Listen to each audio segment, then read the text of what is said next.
plaisir est pour nous de savoir que vous êtes nombreux et toujours fidèles à Ma Vie Ma Santé. Pour ceux qui ne le savent pas, Ma Vie Ma Santé est une émission qui parle de tout ce qui a trait à votre vie et qui peut déranger votre santé. Aujourd'hui, nous allons parler d'un organe qu'on ne trouve que chez les hommes.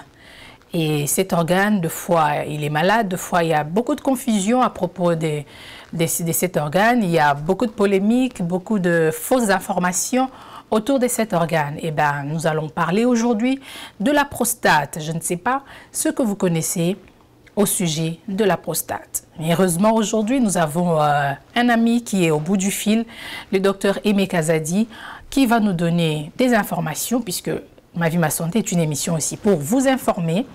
Et le docteur Aimé, en direct de Montréal, va nous donner des informations, va répondre à nos questions, et cela va nous aider à avoir des idées claires, des vraies informations. Bonjour docteur Aimé, comment vous allez aujourd'hui? Bonjour Dali. Oui, ça va très bien, nous nous portons bien et voilà. Merci beaucoup d'avoir répondu à notre invitation. Aujourd'hui, nous allons plus parler des hommes, parce que la fois dernière, nous avons parlé de l'allaitement. Et puis, nous avons aussi parlé du cancer du col de l'utérus. Donc, ça concernait un peu plus les enfants et les femmes. Et aujourd'hui, nous avons jugé bon de nous occuper des hommes et de cet organe qu'on ne trouve que chez les hommes. Nous allons parler de la prostate. Merci beaucoup, docteur Aimé Kazadi. Alors, notre première question est celle-ci. C'est quoi la prostate? C'est quoi cet organe qui est la prostate? Quel est son rôle et où est-ce qu'il est situé exactement dans l'organe, dans le corps humain? Merci beaucoup Dali pour ta question. Effectivement, ça c'est un problème quand même assez fréquent maintenant, surtout que la population est en train de vieillir, nous allons le voir. Je dirais que la prostate, c'est un organe exclusivement masculin. Ça veut dire l'organe ne se retrouve que chez l'homme et que la prostate n'existe pas chez la femme. C'est la première notion à connaître.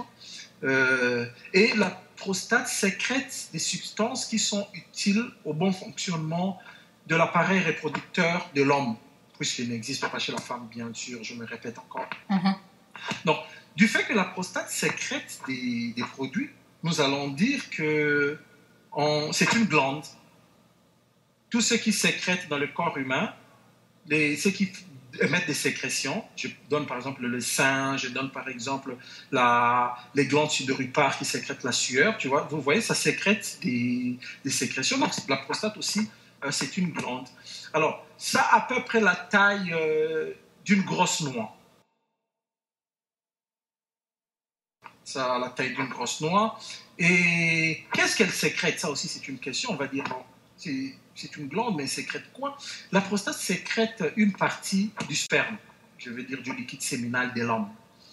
Et pour avoir une idée, là où la prostate peut se situer, parce que c'est pas non plus facile sans avoir vu, je pense que peut-être qu'on pourra avoir des images pour illustrer cela.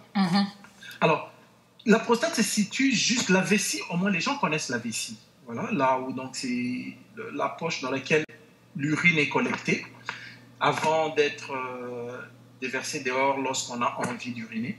Mais la prostate, alors pour revenir à ça, elle se situe juste en dessous de la vessie. Donc dès qu'on termine la vessie, en dessous de la vessie. Et la prostate entoure complètement l'urètre. L'urètre, encore un mot scientifique mais anatomique, c'est le conduit qui ramène l'urine de la vessie jusqu'au dehors. Donc, c'est le canal de l'urine. Oui, l'urètre, c'est le canal de l'urine. OK. Bon, c'est dans l'urètre aussi que passe aussi l'éjaculat. Ça se trouve juste en dessous de la vessie, mais entoure complètement l'urètre. Donc, ça se trouve effectivement où? Dans le petit bassin. Donc, qu'on ne vienne pas vous dire où la prostate se trouve. Où la prostate se trouve dans le petit bassin, là où se trouve la vessie. Comme j'ai dit, en dessous de la vessie et entoure complètement l'urètre. Le docteur Aimé, quelles sont alors les maladies qui peuvent attaquer cet organe qui est la prostate? Oui, ça c'est intéressant de savoir parce que comme tout organe, la prostate peut être atteinte par différents types de maladies. Donc, je dirais en très grande ligne, je dirais deux. OK? Dans la première partie, ce sont tout ce qu'il y a comme les infections. Donc, comme tout organe, comme les poumons, comme les cœurs, comme les intestins. La prostate aussi peut être atteinte par les infections.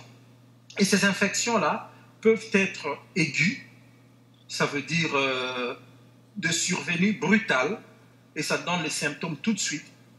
Ou bien ça peut être des infections, comme on dit, des infections chroniques. Ça veut dire que ça prend du temps et les symptômes sont assez vagues. Ça, c'est le premier groupe. Et le deuxième groupe, c'est tout ce qu'on peut regrouper en augmentation des volumes. En augmentation des volumes, nous parlerons des tumeurs. Alors, lorsque la prostate augmente des volumes, donc il y a une tumeur, ça peut être une tumeur qui n'est pas, je peux dire, qui n'est pas dangereuse, ok, pour la vie. Là, on dit tout simplement, on appelle cela hypertrophie bénigne de la prostate. Bénigne pour dire que ce n'est pas grave pour la vie. Alors, on oppose cela à d'autres augmentations de la prostate qu'on va appeler cancer. Donc, en résumé, infection et augmentation des volumes.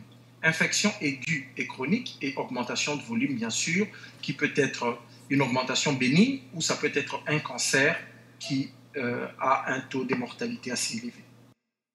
Alors, docteur Aimé, nous voulons un peu savoir, il y a une idée qui circule partout et je ne pense pas que vous allez me contredire, nous ne savons pas si c'est un mythe ou bien une réalité.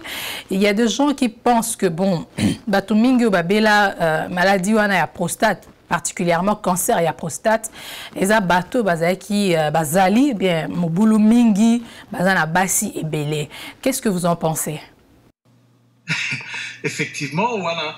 Je veux dire ceci, merci. Nayoka Kiango moins mingien, donc on a assez entendu parler d'histoires comme ça lorsqu'on était au pays, parce que on voulait toujours pointer les autres du doigt, mais c'est vraiment comme tu l'as dit, les amites. Mais si on considère dans l'ensemble, on venait de parler de la maladie à prostate, ceux qui ont considéré la maladie à prostate dans l'ensemble, effectivement, moteur azam boulou. Il y a basi, ça veut dire à cause de la partenaire ébélé. Si on a un partenaire ébélé, à courir fait risque ébélé, il y a cause de infection, il y a prostate. De la même façon, moto azam boulou, à courir risque il y a cause de infection et se transmet par voie sexuelle. Neti gonorrhée, neti chaude-pisse, neti sida, neti. Donc, l'infection, il se transmet par voie sexuelle, azan a risque nango. De même manière, muto aza ko s'exposer dans ma partenaire ébélé, azan a risque ya kozwa infection. Mais infection, comme tolobi ango, infection que kozwa mutu nyonso, ce n'est pas seulement nani jeune tom kolo. Mais muto aza mobulu kazana ma partenaire ébélé, risque d'infection ezali mingi. Effectivement, comme les jeunes mutu bazalaka mingi en contact activité sexuelle moi mingi, ça fait aussi que les jeunes de bazala atteint mingi la infection au Italie à prostate. Mais par contre, au Yezali cancer à prostate, ça n'a rien à voir avec activité sexuelle. Le cancer de la prostate, ça n'a rien à voir avec activité sexuelle, mais c'est plutôt facteur mouné les alliés âge. Ndenge kaka cancer il y a sein. Cancer à ma belle les alliés pour la moitié, si on peut parler ainsi. Nandenge ya mingi avec l'âge. Aussi, cancer, il y a prostate avec âge et il y a mingi. Donc, ce moutakoki ici déjà 50 ans, à koki ko zala atteint la cancer à prostate. Plus âge mata, plus possibilités de cassage au cancer à prostate. Donc pour le cancer, ça n'a rien à voir avec l'activité sexuelle, mais pour l'infection, ça peut être lié dans une certaine mesure, ce qui est l'infection à à risque, ce qui est relation à risque d'infection.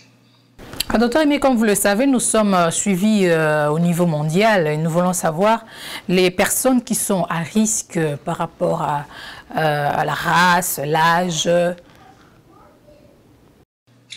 Ok, merci beaucoup Dali. Vous savez que la science ne fait que remarquer des choses, constater des choses à partir des données qui sont sur le terrain. C'est ainsi que lorsqu'on voit dans tout l'ensemble de la population mondiale quels sont les éléments pour lesquels les gens sont à risque du cancer de la prostate. On constate que dans le groupe des gens qui ont fait beaucoup de cancer des prostates, lorsqu'on compare, comme vous aviez parlé de mondial, on compare les races. Parlons des races.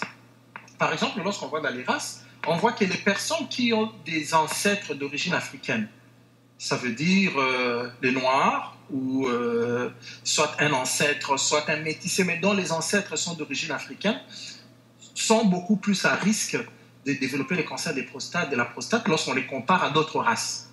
Ça, c'est un premier point par rapport à la race. Deuxièmement, lorsqu'il y a une histoire dans la famille, par exemple, je donne maintenant un exemple clair. Il est constaté et prouvé scientifiquement que si tu as un parent qui a fait un cancer de la prostate, toi, ton risque, si tu es un homme, à partir d'un certain âge, ton risque est multiplié fois 2. Ça veut dire lorsqu'on a un parent de premier degré qui a fait le cancer, le risque est multiplié par 2 pour la personne. Par contre, lorsqu'on a et les parents et les grands-parents ayant fait le cancer de la prostate, ça multiplie les risques même fois 9. Le risque de faire le cancer de la prostate est encore multiplié même fois 9, presque décuplé. Donc 9, c'est presque 10 fois. Alors, nous avons bien parlé de l'âge. À partir de plus de 65 ans, on a plus de chances de faire de développer le cancer de la prostate.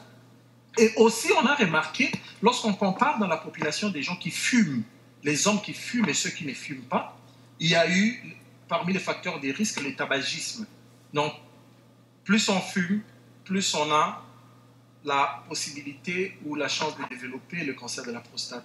Alors, un dernier facteur qu'on peut bien citer, c'est un régime riche en matières grasses. On a montré effectivement que lorsqu'on mange beaucoup, les hommes mangent beaucoup des régimes riches en matières grasses, cela peut augmenter les risques même jusqu'à 2 fois de développer les cancers de la prostate lorsqu'on compare bien sûr à une population qui ne consomme pas assez de matières grasses.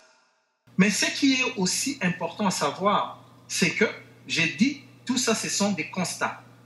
Ça veut dire qu'on peut aussi développer les cancers de la prostate en l'absence de tous ces facteurs que je viens de citer.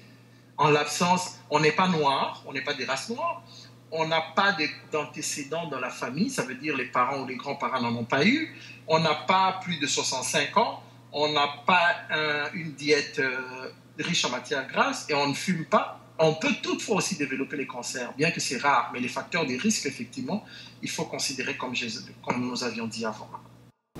Quels sont alors les symptômes de ce cancer? Comment reconnaître que cette personne est atteinte du cancer de la prostate?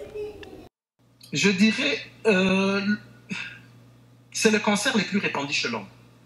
Donc, si vous avez un homme qui est âgé d'un certain âge, vous pouvez déjà commencer à vous dire qu'il peut avoir possibilité de développer le cancer de la prostate. Dans la majorité des cas, et lorsque c'est au stade précoce, on vient de commencer les cancers, c'est asymptomatique. Personne ne sait. Surtout que je disais, la prostate est cachée dans le petit bassin et tant que ce n'est pas encore très développé, le cancer n'est pas encore très répandu, c'est asymptomatique, on ne sait rien du tout, on paraît en bonne santé.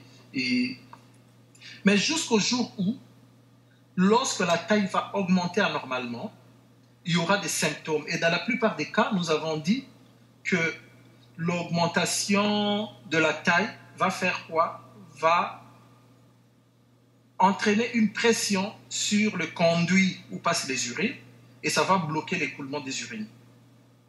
Donc, ça veut dire que lorsque il y a augmentation, ça bouche la sortie des urines.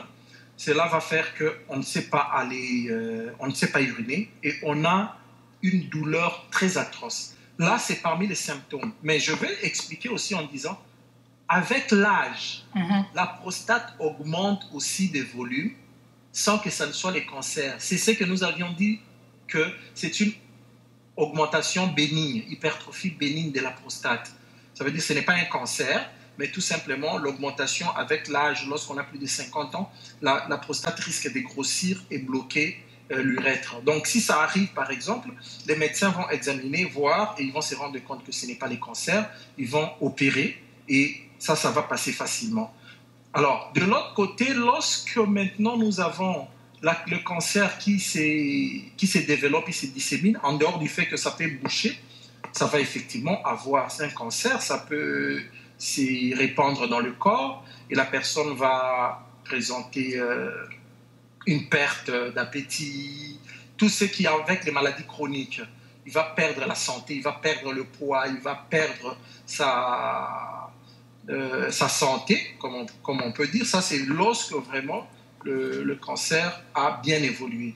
Mais au début, c'est, comme j'ai dit, encore asymptomatique. Si ça arrive à boucher, on ne va pas émettre des urines et il y aura la vessie qui va bien sûr se remplir et on ne peut pas émettre des urines.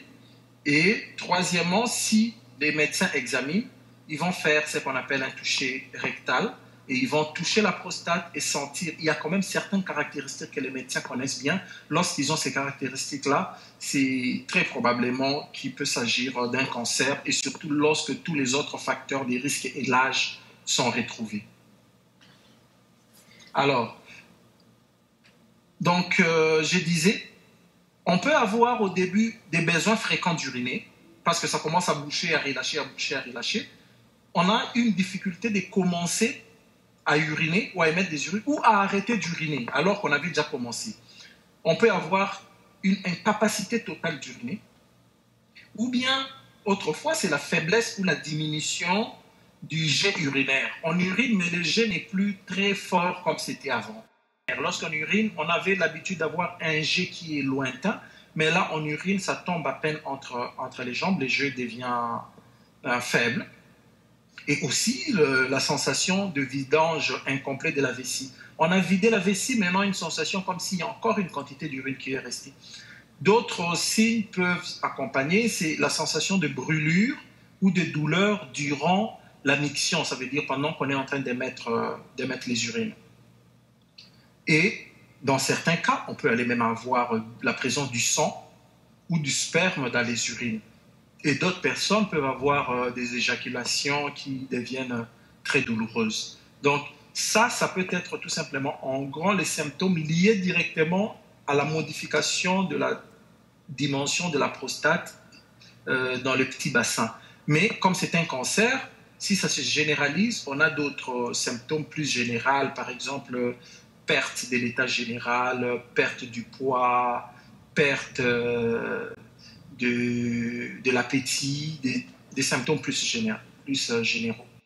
Quelles sont alors les mesures à prendre pour éviter le cancer de la prostate? Quels sont les moyens préventifs? Voilà. Qu'est-ce qu'on peut dire des mesures préventives? Effectivement, nous avons vu les facteurs des risques. Je crois que les gens en ont encore dans la tête, ils savent encore ce que c'est.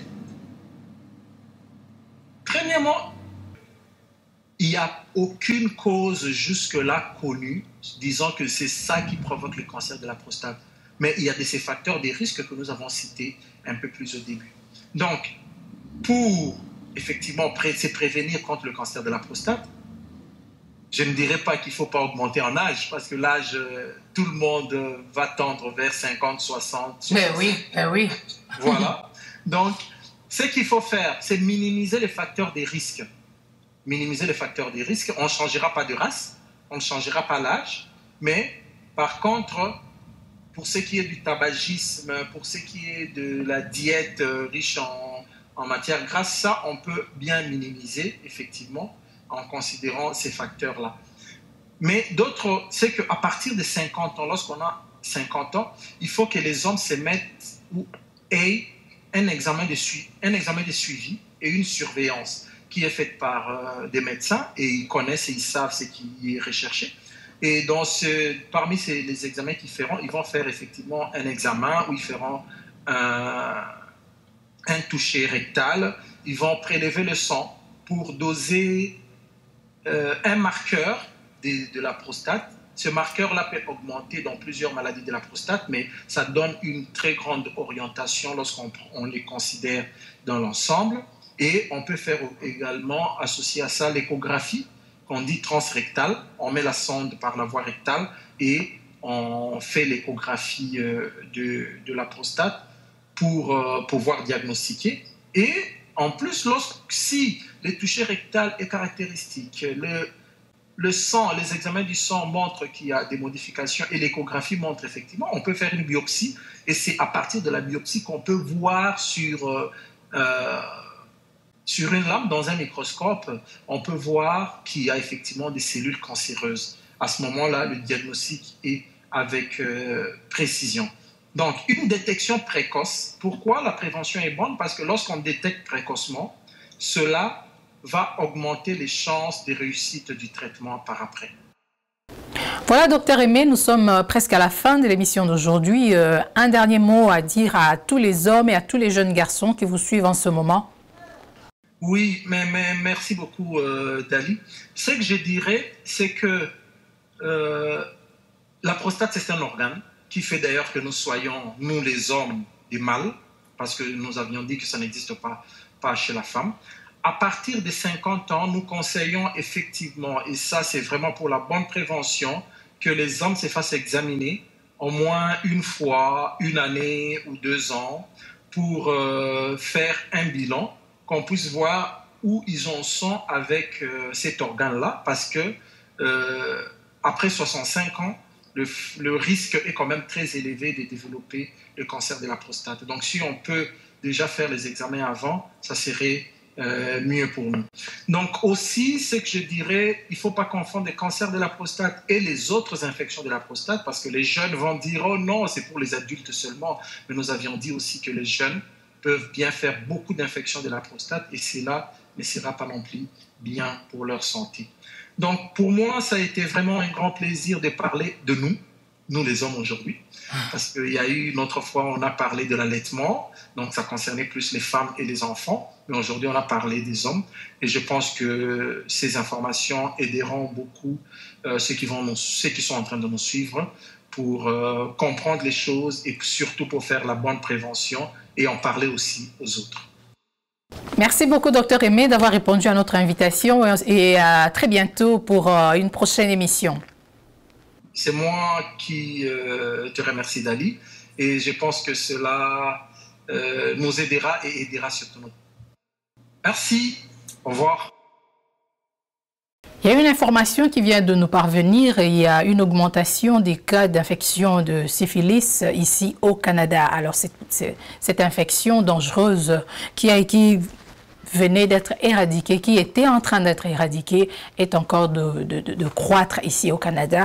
Vous devez savoir qu'en 2009, il y avait 1683 cas de personnes contaminées, dont 1500 ne concernaient que les hommes. L'Agence de santé publique canadienne vient de constater l'augmentation des cas de contamination de cette maladie de cette infection qui est une maladie sexuellement transmissible, syphilis. Alors, soyez très prudents et les gens qui sont beaucoup vulnérables, ce sont des personnes qui ont le VIH. Et l'Agence de santé publique canadienne recommande un bon usage de condoms et faire très attention à tout ce que vous avez comme méthode de prévention ou pour éviter les maladies sexuellement transmissibles. Ceci est une information concernant tous les habitants du Canada. Voilà, madame, messieurs, nous sommes à la fin de l'émission d'aujourd'hui. C'était là les docteurs Aimé Kazadi qui étaient au bout du fil en direct de Montréal et qui nous a donné toutes ces informations. Et je suis sûre que vous avez retenu, je suis sûre que vous allez maintenant oublier toutes les informations erronées que vous avez eues. Et merci beaucoup à docteur Aimé pour sa disponibilité. Merci à vous tous qui nous avez suivis. Merci pour votre temps. Et si vous avez des questions, des préoccupations à propos de ces sujets, vous pouvez toujours écrire, poser des questions à Dr Aimé Kazadi. À notre adresse, nous allons lui faire parvenir les questions. C'est mavimasanté@live.ca. N'oubliez pas, mavimasanté@live.ca. Écrivez-nous, envoyez-nous vos questions. Dr Aimé va vous répondre.